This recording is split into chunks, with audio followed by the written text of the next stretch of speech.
નમસ્તે ફ્રેન્ડ, તમારું સ્વાગત છે મારા કિચનમાં। આજે હું તમારી સાથે શેર કરીશ કે બજાર જેવો પિઝા બનાવવા માટે પિઝાનો લોટ કેવી રીતે બાંધવો। આપણે પરફેક્ટ માપ સાથે હું તમને બતાવીશ। પિઝાનો લોટ જ મેઇન હોય છે પિઝાને પરફેક્ટ બનાવવા માટે। તો એકદમ પરફેક્ટ પિઝા બનાવવા માટે એકદમ પરફેક્ટ માપ સાથે સિમ્પલ રીતે પિઝાનો લોટ કેવી રીતે બાંધવો એની શરૂઆત કરી દઈએ। તો ફ્રેન્ડ્સ, લોટ બાંધવા માટે સૌથી પહેલાં 300 ml પાણી લઈ લઈશું। એક આવી રીતે મોટું વાસણ લઈ એની અંદર એડ કરી દઈશું। 5 ગ્રામ આવું ડ્રાય ઈસ્ટ આવે એ લઈ લઈશું। આ ઈસ્ટ તમને બજારમાં આસાનીથી મળી જશે। પાણીની અંદર એડ કરી દઈશું। 5 ગ્રામ આપણે મધ લઈ લઈશું અને ત્રણેય વસ્તુને સરખી રીતે મિક્સ કરી દઈશું।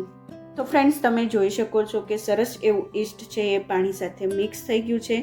એક ડાયરેક્શનમાં આપણે હલાવી નાખશું। સરસ એવું મિશ્રણ રેડી થઈ ગયું છે। હવે એની અંદર આપણે 300 ગ્રામ મેંદાનો લોટ એડ કરી દઈશું। સરખી રીતે મિક્સ કરી દઈશું। લોટના ગાંઠા ના રહે એનું ધ્યાન રાખશું અને એક સરખું મિશ્રણ રેડી થઈ જાય એટલે આ જે પિઝાનો લોટ બાંધતી વખતે જે આપણે પુલીસ બનાવીએ એ પ્રોસેસ રેડી થઈ ગઈ। તો ફ્રેન્ડ્સ, ઉપર આવી રીતે ક્લીન ફિલ્મ લગાડી અને કવર કરી દઈશું, એરટાઈટ કરી દઈશું। ઉપર ઢાંકણ ઢાંકી અને 1 કલાક માટે રૂમ ટેમ્પરેચર ઉપર જે હુંફાળી જગ્યા હોય ત્યાં આપણે મૂકી દઈશું એટલે સરસ એવું એક્ટિવ થઈ જાય। 1 કલાક પછી ચેક કરી લઈએ। સરસ એવું ઈસ્ટ છે એ એક્ટિવ થઈ ગયું છે। સરસ એવો આથો આવી ગયો હોય લોટ બંધાવવા માટે જે પિઝાનો આપણે લોટ બનાવવાનો છે એ સરસ રીતે એક્ટિવ થઈ ગયો છે। હવે આને આપણે 12 કલાક માટે ફ્રીજમાં મૂકી દઈશું। તો ફ્રેન્ડ્સ, આને હવે બહાર નહીં રાખવાનો, ફ્રીજમાં મૂકવો કમ્પલસરી છે। 12 કલાક પછી આપણે ચેક કરી લઈએ। મેં ઓવરનાઇટ મૂક્યું હતું।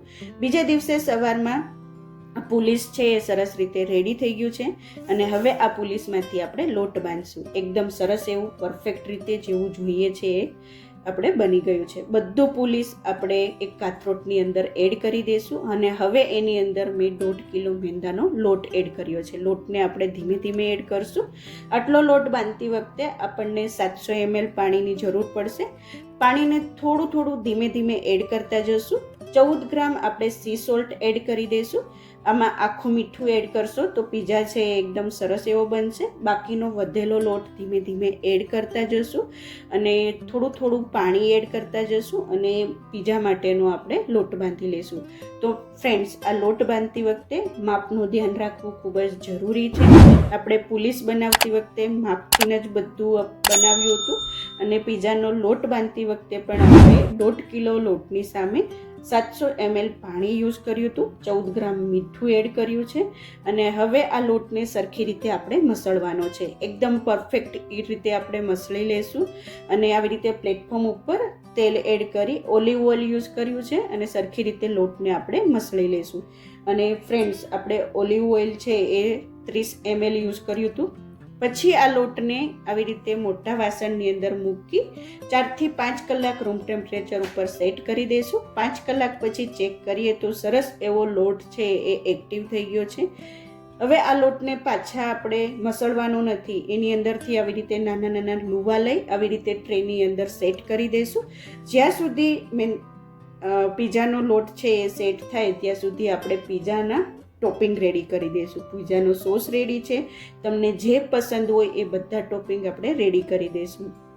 ફુદીનો છે, બેઝિલ છે, chilli flakes, oregano, paneer, sweet corn, cheese, મોઝરેલા cheese, ચેડર cheese અને ઓલિવ્સ, કેપ્સિકમ, ડુંગળી આ બધા જ શાકભાજીને રેડી કરી દીધા છે। તો ફ્રેન્ડ્સ, જો તમે જોઈ શકો છો કે કલાક પછી આપણે જે ડોરમાંથી લુવા બનાવ્યા હતા એ સરસ રીતે એક્ટિવ થઈ ગયા છે અને હવે આપણે પિઝા બનાવવા માટેનો લોટ છે એ પરફેક્ટ રેડી થઈ ગયો છે।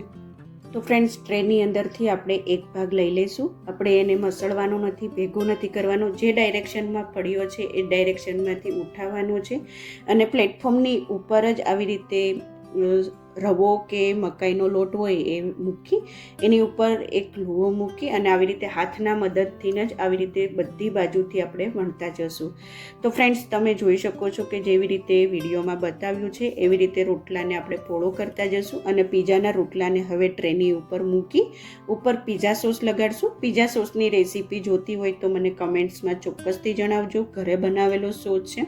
ઉપર આપણે થોડુંક ચીઝ સ્પ્રિંકલ કરશું, સ્વીટ કોર્ન સ્પ્રિંકલ કરશું. તમારી મનપસંદના કોઈ પણ ટોપિક તમે ઉપર સ્પ્રિંકલ કરી શકો છો. થોડીક અનિયન, મસાલાવાળું પનીર છે, લાલ અને લીલા કેપ્સિકમને સ્પ્રિંકલ કરી દઈશું, ઓલિવ્સને આપણે સ્પ્રિંકલ કરી દઈશું અને ઉપર આપણે આવી રીતે મોઝરેલા ચીઝને મૂકી દઈશું. તો ફ્રેન્ડ્સ, હવે આ પીઝા છે એ બેક થવા માટે રેડી છે. જો તીખું ખાતા હોય તો થોડાક મરચાંને પણ મૂકવાના.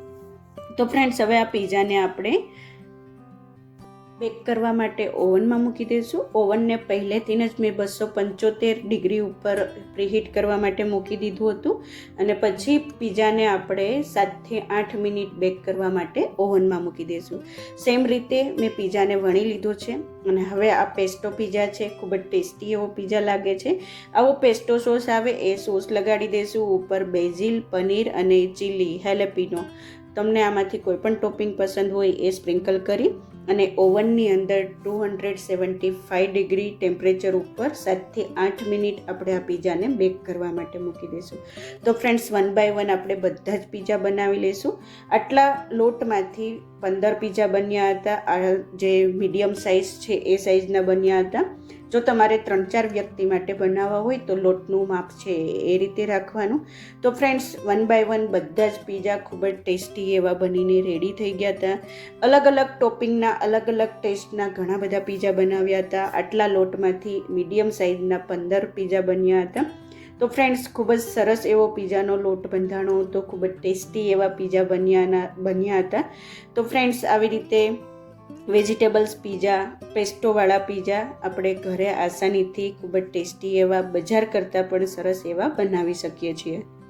તો ફ્રેન્ડ્સ, એકદમ પરફેક્ટ પીઝા બનાવવા માટે પીઝાનું માપ જરૂરી છે. પીઝાની બનાવતી વખતે એની પ્રોસેસ જરૂરી છે. લોટને મસળવો જરૂરી છે અને પીઝા બેક કરતી વખતે ઓવનનું ટેમ્પરેચર અને એનું ટાઈમિંગ ખૂબ જરૂરી છે. આટલી વાતનું ધ્યાન રાખશો તો તમારે પહેલી જ વારમાં પીઝા છે એ ખૂબ જ ટેસ્ટી એવો, બજાર કરતાં પણ સરસ એવો પીઝા ઘરે બની જશે. તો ફ્રેન્ડ્સ, જો તમને મારી આ રેસીપી પસંદ આવી હોય તો પ્લીઝ મારી ચેનલને લાઈક કરજો, શેર કરજો, સબસ્ક્રાઈબ કરી બાજુમાં રહેલા બેલ બટનને પ્રેસ કરી દેજો. Thank you for watching. ફરીથી મળીએ એક નવી રેસીપી સાથે. ત્યાં સુધી બાય બાય.